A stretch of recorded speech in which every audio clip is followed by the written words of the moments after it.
प्यारे दोस्तों नमस्ते।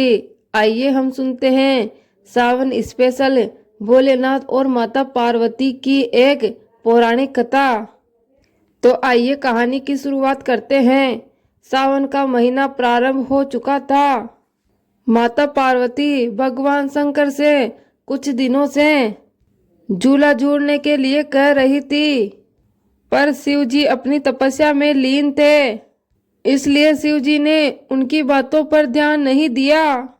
इससे माता पार्वती भोलेनाथ जी से नाराज हो गई और माता पार्वती भोलेनाथ जी से बात करना बंद कर दी। शिव जी बोले, पार्वती आज खाने में क्या बनाया है? बहुत जोरों की भूख लगी है। पार्वती बोली, मैंने आज कुछ नहीं बनाया, आज मेरा उपवास है, इसलिए आज आप अपना भी उपवास समझिए। आज मैं कुछ नहीं बनाऊंगी, मुझे दूसरे काम भी करने हैं, मैं अब जा रही हूँ। शिव जी बोले, क्या हुआ पार्वती, क्या तुम हमसे नाराज हो? पार्वती, आपसे नाराज होने का क्या ही फायदा, आप तो कुछ करते हो नहीं। मेरी बातों पर आज तक आपने कभी ध्यान दिया ही नहीं, मैं तो बस ऐसे ही बोलती रहती हूँ। पति अपनी पत्नी के लिए कितना कुछ करते हैं, एक मैं ही ऐसी पत्नी हूँ जिसके लिए आप कुछ भी नहीं करते। कुछ बोलती हूँ तो भूल जाती हो। शिव जी बोले, तुमने मेरे से कुछ कहा था और मैं भूल गया। अरे सुनो पार्वती, तुम कहाँ जा रही हो? पार्वती जी बोली, कहीं नहीं जा रही हूँ, कुछ देर विश्राम करूंगी, मैं सोने जा रही हूँ, मेरे सिर में बहुत ही दर्द है। माता पार्वती अपने कक्ष में विश्राम करने के लिए चली गई। तभी नंदी भगवान शिव के पास आया।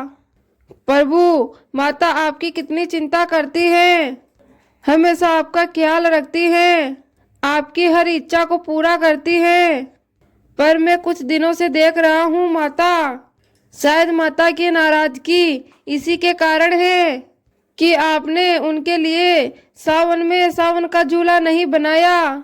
शिव जी बोले, अरे हाँ नंदी, पार्वती तो मुझे झूला बनाने के लिए कह रही थी और मैं भूल गया, मैं तपस्या में लीन था, इसलिए मैं पार्वती की बातों पर विशेष ध्यान नहीं दे पाया। पर अब तुम ही बताओ मैं क्या करूं? नंदी जी बोले, करना क्या है प्रभु, माता पार्वती की इच्छा को पूरा कीजिए, आपको उनके लिए एक झूला बनाना होगा। शिव जी बोले, तुम ठीक कह रहे हो नंदी, मुझे अब झूला बनाने की तैयारी करनी ही होगी। अभी पार्वती सो रही है, मैं पार्वती के उठने से पहले ही एक सुंदर झूला तैयार कर दूंगा। इसके बाद शिव जी ने अपने सभी गणों को बुलाया और उन्हें झूला बनाने के लिए सामग्री लाने का निर्देश दिया। नंदी, तुम सबसे मजबूत लकड़ी लेकर आओ, हमें एक ऐसी लकड़ी चाहिए जो मजबूत और टिकाऊ हो। नंदी, जो आज्ञा प्रभु। बिंगी, तुम जंगल से सबसे सुंदर रंग बिरंगे फूल लेकर आओ, हमें झूले को सजाने के लिए फूलों की आवश्यकता होगी। जो आज्ञा प्रभु। शिव जी ने अपने सभी गणों को झूला बनाने के लिए कोई ना कोई सामग्री लाने भेज दिया। उनके जाने के बाद शिव जी ने पेड़ की कुछ लताओं को तोड़ा और उनसे एक मजबूत रस्सी बनाई। कुछ देर बाद शिवगण झूला बनाने की सामग्री लेकर आ गए। शिव जी ने झूला बनाना प्रारंभ किया। तभी माता पार्वती अपने कक्ष से आवाज लगाई, क्या बात है नंदी, बाहर से इतनी आवाज क्यों आ रही है? तुम सब क्या कर रहे हो? मुझे नींद ही नहीं लेने दे रहे। नंदी धीरे से बोला, प्रभु माता जाग जाएगी, आप जल्दी कीजिए। शिव जी बोले, बस हो गया नंदी, ये रस्सी जल्दी से बांध दूं और मजबूत भी कर दूं ताकि ये टूटे ना। और फिर कुछ ही समय में कैलाश पर्वत के उपवनों में एक बहुत ही सुंदर झूला बनकर तैयार हो जाता है। वो झूला जिसे भगवान शिव स्वयं अपने हाथों से बनाए थे। जैसे ही माता पार्वती उठकर आती है तो उपवन की ओर देखती हैं। आज ये सारे शिवगण वहां उपवन में क्या कर रहे हैं? और महादेव तो इस समय ये तपस्या में लीन होने चले जाते हैं। पर आज तो ये अपने शिव गुणों के साथ मस्ती कर रहे हैं। देखो तो जरा, तभी ये एक साथ थे, तभी इतना शोर मचा रहे थे। मैया पार्वती तो कुछ और ही सोच रही थी, लेकिन उन्होंने जैसे ही उपवन में प्रवेश किया तो उनके सामने एक बहुत ही सुंदर फूलों और वृक्ष की लताओं से सजा हुआ झूला देखा। अब माता पार्वती की खुशी का कोई ठिकाना नहीं था। नंदी जी बोले, माता देखिए, भोलेनाथ जी ने आपके लिए स्वयं अपने हाथों से कितना सुंदर झूला बनाया है। शिव जी बोले, इन सब ने भी सामग्री लाने में मेरी सहायता की है। देखो पार्वती, झूला कैसा लग रहा है? पार्वती मुस्कुराती हुई बोली, अति सुंदर, आपने मेरे लिए इतना सुंदर झूला तैयार किया है, मैं बहुत खुश हूँ स्वामी जी। शिव जी बोले, चलो पार्वती आओ, इस पे बैठ कर दिखाओ, तुम्हें यह झूला कैसा लगता है? माता पार्वती झूले पर बैठती हैं और भगवान शिव जी उन्हें झूला झुलाते हैं। वो बहुत खुश हो रही थी।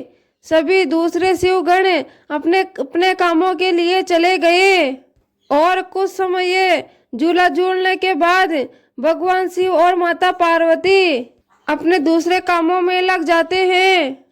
तभी आकाश मार्ग से कुछ राक्षस गुजरते हुए ये सब नजारा देख रहे थे। उन्होंने शिव जी और माता पार्वती को तंग करने के बारे में सोचा।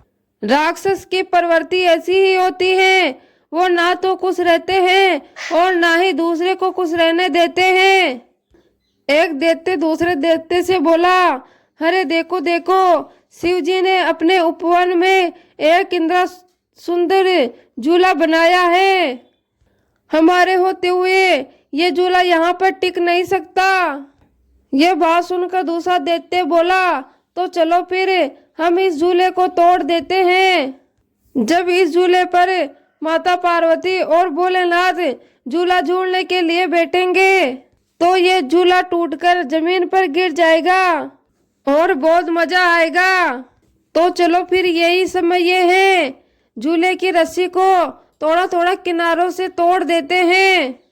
जैसे ही रस्सी टूटेगी, भोलेनाथ और पार्वती धड़ाम से जमीन पर गिर जाएंगे और फिर ये नजारा देखने लायक होगा।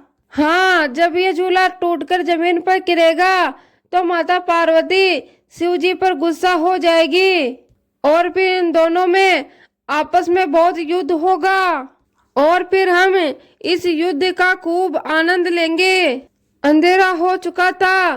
सभी राक्षस नजरें बचाए झूले के ऊपरी हिस्से को अपनी तलवार से थोड़ा थोड़ा काट दिया ताकि धीरे धीरे रस्सी कटकर अपने आप ही नीचे टूट जाए। इसके बाद सभी राक्षस वहां से चले गए। तभी वहां शिव जी के उपवन में दो नाग अपने बिल से बाहर आए तो उनकी नजर आकाश मार्ग में जाते राक्षसों पर पड़ी। दोनों सर्पों को शक हुआ, मुझे लगता है ये राक्षस उपवन में कुछ ना कुछ करके गए हैं, वरना वो इतनी रात को यहाँ क्यों आते। दूसरा सर्प बोला, पर वो महादेव द्वारा बनाए गए इस झूले के आसपास क्या कर रहे थे? चलो हम चलकर देखते हैं, कहीं इन्होंने झूले को कोई नुकसान तो नहीं पहुंचा दिया। दोनों नाग झूले पर इधर उधर घूमकर देखने लगे। तभी उनकी नजर रस्सी के किनारों पर पड़ी जो राक्षस थोड़ी थोड़ी काट कर गए थे। दोनों नाग समझ गए कि यह करतूत उन राक्षसों की ही है। तभी सुबह हो गई। भोलेनाथ और माता पार्वती प्रातः काल उस झूले पर बैठने के लिए आ गए।